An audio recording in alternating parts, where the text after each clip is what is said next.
It is the well-established and firm case law of the European Court of Human Rights that the questions of judiciary and functioning the justice system fall within the public interest, the debate of which enjoy a high degree of protection under Article 10. Even if an issue under debate has political implications, this is not in itself sufficient to prevent a judge from making a statement freely and publicly on the matter. I'm sorry to say that against the fact that these findings of the court were formulated partly in respect of Hungary, they have never been implemented. Examples show that judges expressing opinion and critics on the functioning of the judiciary were sanctioned and suffered disadvantages in the recent years. This practice has a serious chilling effect to their fellow judges. Good morning. My name is Andras. I'm co-chair of the Hungarian Helsinki Committee, and today with my colleague David Vig, director of Amnesty International Hungary, we are going to speak about the execution of the Baka versus Hungary judgment by the European Court of Human Rights. Andras Baka was president of the Supreme Court, Hungary's highest court, and he spoke out against legislative reform plans that would have impacted the Hungarian judiciary's independence negatively. Following his criticism, and according to the European Court of Human Rights, because of his criticism, his mandate was terminated unduly and prematurely through legislative acts of constitutional rank, as a result of which they were beyond judicial control. According to the court's decision, this meant a violation of his freedom of expression and exerted a chilling effect not only on him, but on other judges, discouraging them from participating in public debate on legislative reforms affecting the judiciary and issues concerning the independence of the judiciary.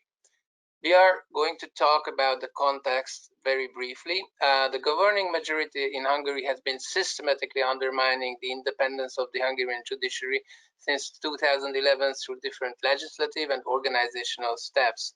Some of these steps were among those which were criticized by Mr. Baka. To prevent judges from speaking out publicly against these measures, a number of different methods have been applied by the incumbent majority. Undermining the credibility of the judiciary as a whole through public statements by high-ranking politicians, attacks on individual judges in pro-government media, administrative pressure on judges made possible by vaguely formulated internal policies, and also legislation that fails to guarantee that if a judicial leader is removed and then launches a lawsuit which he or she wins, he would be reinstated into his leadership position. The systemic undermining of judicial independence in Hungary that started in 2011 took different forms.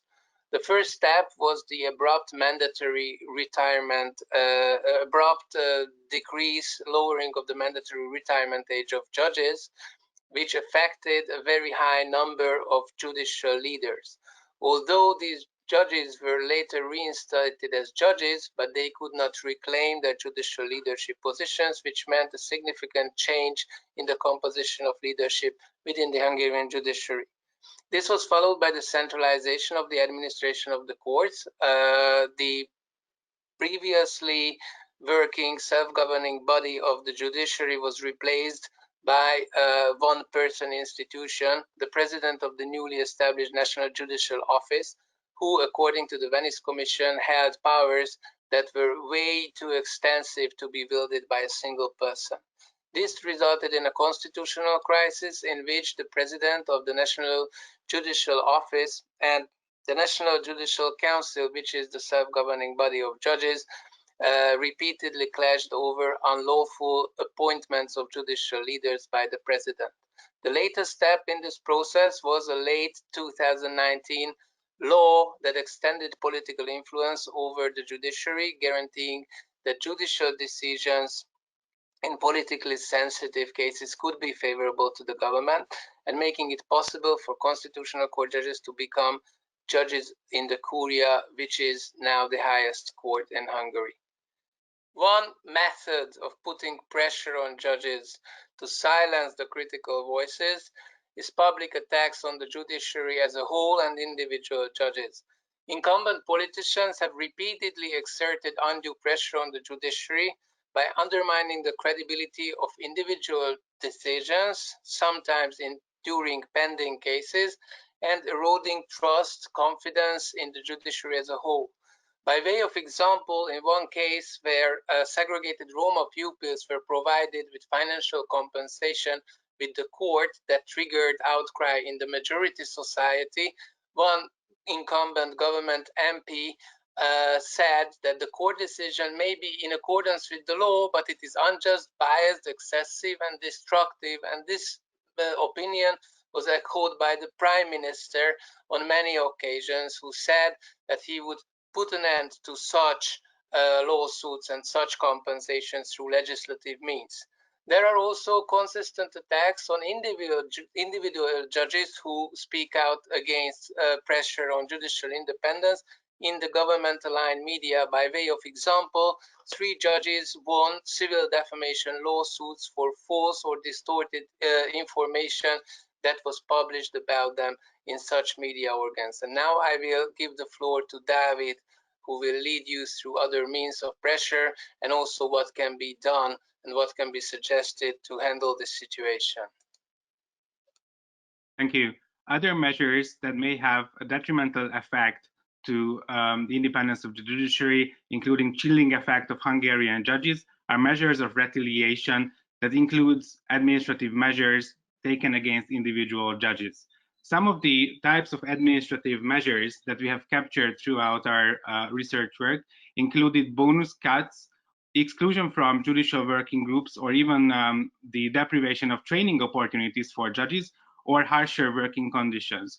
This could also include overburdening of the judges with a very high number of cases that may have an effect in their regular evaluations. We also captured a case in which several dozens of judges were illegally blacklisted for membership in Professional Judges Association. These and the combination of these administrative measures do have a chilling effect with serious long-term consequences, even beyond the individuals affected by these measures of retaliation. On the next slide, I would like to outline some of the main findings of a series of in-depth interviews that Amnesty International has conducted in the first months of 2020 that included 14 in-depth interviews with judges from different court levels, and also providing a good geographic coverage from courts in Hungary. The Fearing the Unknown report is based on the testimonies of these judges who all have experienced some sort of chilling effect throughout their career and throughout their work.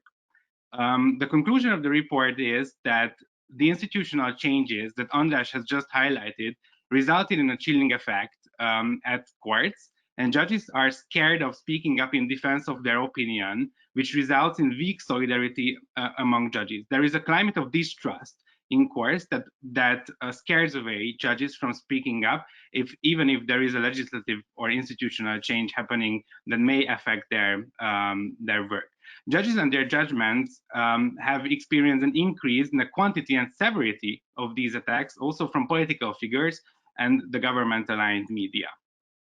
In the next slide, I put forward one case, one example of chilling impact, which is the case of Judge Gabriela Ficsor, who has been working at the Debrecen Regional Court of Appeal. And in 2012, she wrote an open letter to the whole judiciary on the topic of compulsory retirement of elderly judges. After that, her court president told her on 3 separate occasions that she may face disciplinary proceedings. This have not happened so far, but even the pure fact that there was a threat for these disciplinary procedures to happen has resulted in a chilling effect. In the submission, we highlight several other cases of retaliation that have resulted in a chilling effect, including the case of Csaba Vasvári, who almost had to face a disciplinary procedure because he turned to the Luxembourg court.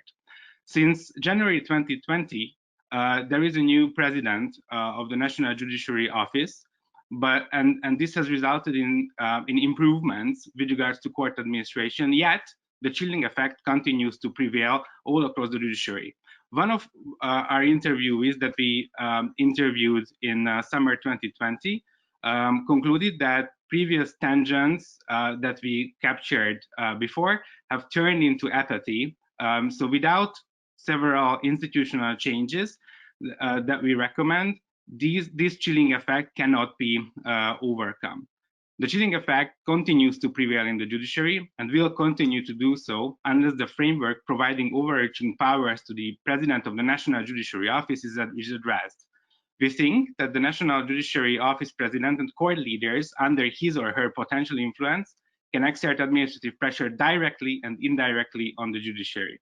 The institutions of judicial self-governance remain weak and they need to be strengthened. We'd like to show you some of the recommendations that we also describe more in detail in our submission.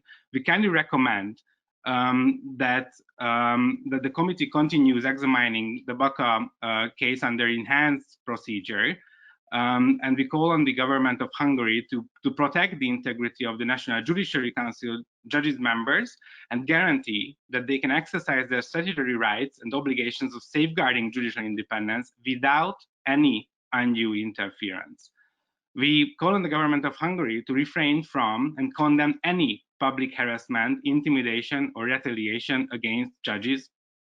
We call on the government of Hungary to abstain from any public critique, recommendation, suggestion, or solicitation regarding court decisions that may constitute direct or indirect influence on pending court proceedings or otherwise undermine the independence of individual judges in their decision-making.